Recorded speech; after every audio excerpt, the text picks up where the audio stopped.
南京大屠杀中，一位中国高僧曾冒着生命危险救下了24000名难民，而鬼子为了羞辱高僧，当着所有人的面将他衣服脱光，然后一盆盆冷水往他身上浇。零下10几度的天气，即使身体被冻得失去了知觉，既然法师也绝口不提胶片和国军的下落。他誓死要保护24000名同胞的性命。世人从未见过真正的佛，但从这一刻开始，人们便相信他们就是佛主的化身。鬼子军官气急败坏，立马开枪打死了一位僧人，随后警告他们3天之内解散难民所，否则将整个栖霞寺变成废墟。晚上，既然法师连夜提笔写了一封公开信。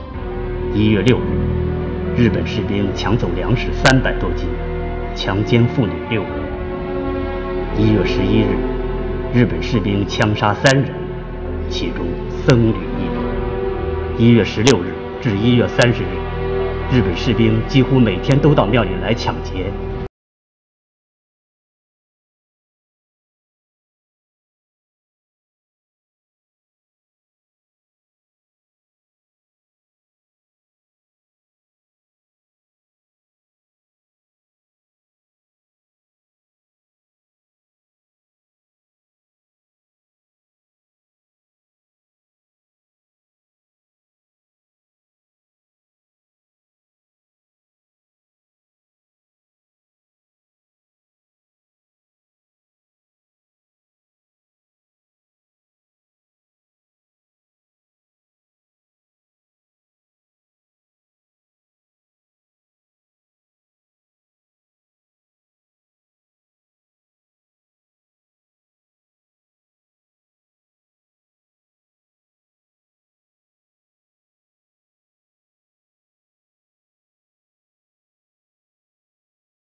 而是一座坚不可摧的人间活佛。最终，同样信佛的山田没有挥下屠刀。既然法师成功保住了栖霞寺和24000多名难民，这是一部真实事件改编的电影。最后，既然法师因积劳成疾，加上鬼子迫害时留下的伤病，于1939年10月圆寂。没有人见过真正的佛，能在危急时刻拯救世人的，从来都是那些血肉之躯的普通人。像他们这样的英雄，值得我们永远铭记。好了，今天就到这里，喜欢的可以点个赞，我们下期见。